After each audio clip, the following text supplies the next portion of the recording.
दुनिया में इतना बड़ा स्वयंसेवी संगठन कहीं होगा ऐसा मैंने तो नहीं सुना। अब उसके 100 साल हो रहे। 100 साल में राष्ट्रीय स्वयंसेवक संघ ने सारे चकाचौंध दुनिया से दूर रहते हुए समर्पित भाव से करोड़ों लोग उसके साथ जुड़े हुए हैं। संघ एक बहुत बड़ा संगठन है। शायद अब उसके 100 साल हो रहे, ये 100वां वर्ष है और दुनिया में इतना बड़ा स्वयंसेवी संगठन कहीं होगा ऐसा मैंने तो नहीं सुना है। करोड़ों लोग उसके साथ जुड़े हुए हैं, लेकिन संघ को समझना इतना सरल नहीं है। संघ के काम को समझने का प्रयास करना चाहिए और संघ स्वयं तो एक पर्पज ऑफ लाइफ जिसको कहे, इसके विषय में आपको एक अच्छी दिशा देता है।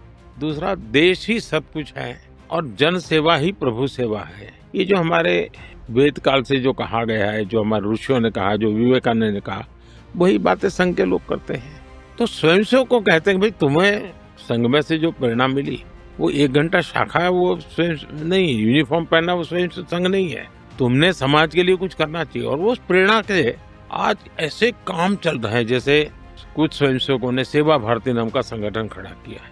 ये सेवा भारती जो गरीब बस्तियां होती है, झुग्गी झोपड़ी में गरीब लोग रहते हैं, जिसको वो सेवा बस्ती कहते हैं। मेरी मोटी मोटी जानकारी है करीब 1.25 लाख सेवा प्रकल्प चलाते हैं और किसी सरकार की मदद के बिना समाज की मदद से वहां जाना, समय देना, बच्चों को पढ़ाना, उनके हेल्थ की चिंता करना, ऐसे ऐसे काम करते हैं।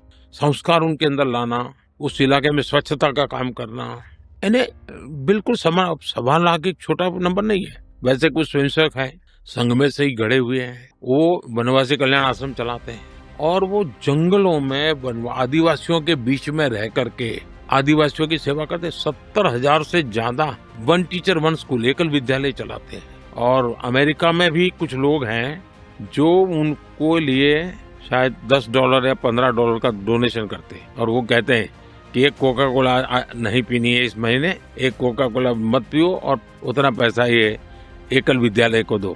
अब 70,000 एकल विद्यालय आदिवासी बच्चों को पढ़ाने के लिए करना। कुछ स्वयंसेवकों ने शिक्षा में क्रांति लाने के लिए विद्या भारती नाम का संगठन करा किया।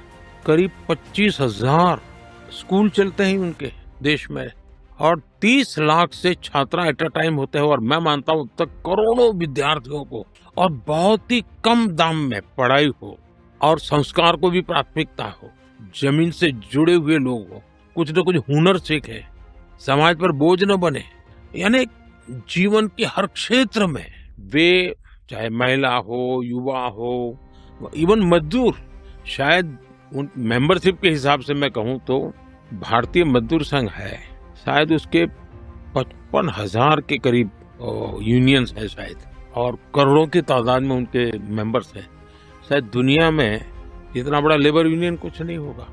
और सिखा कैसा जाता है, लेफ्टिस्ट लोगों ने मजदूरों की मूवमेंटों को बड़ा बल दिया। लेबर मूवमेंट जो लगे हैं उनका नारा क्या होता है, workers of the world unite, दुनिया के मजदूरों एक हो जाओ फिर देख लेंगे, ये भाव होता है। ये मजदूर संघ वाले क्या कहते हैं, जो आरएसएस की शाखा से निकले हुए स्वयंसेवक मजदूर संघ चलाते हैं, वो कहते हैं वर्कर्स यूनाइट द वर्ल्ड। वो कहते हैं workers of the world unite, ये कहते हैं workers unite the world. Unite the world. ये कितना बड़ा वाक्य 2 शब्दों में इधर उधर है, लेकिन कितना बड़ा वैचारिक बदलाव है।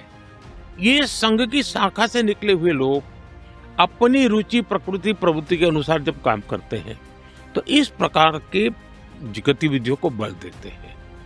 और जब इन कामों को देखेंगे तब आपको 100 साल में राष्ट्रीय स्वयंसेवक संघ ने भारत के सारे चकाचौंध दुनिया से दूर रहते हुए एक साधक की तरह समर्पित भाव से, तो मेरा ये सौभाग्य रहा कि ऐसे पवित्र संगठन से मुझे संस्कार मिले जीवन के, लाइफ ऑफ पर्पज में जो मिला।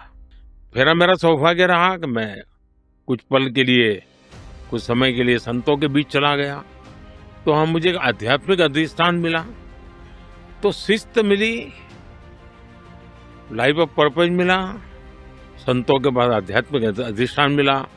स्वामी आत्मस्थानंद जी जैसे लोगों ने जीवन भर मेरा हाथ पकड़ करके रखा, हर पल मेरा मार्गदर्शन करते रहे।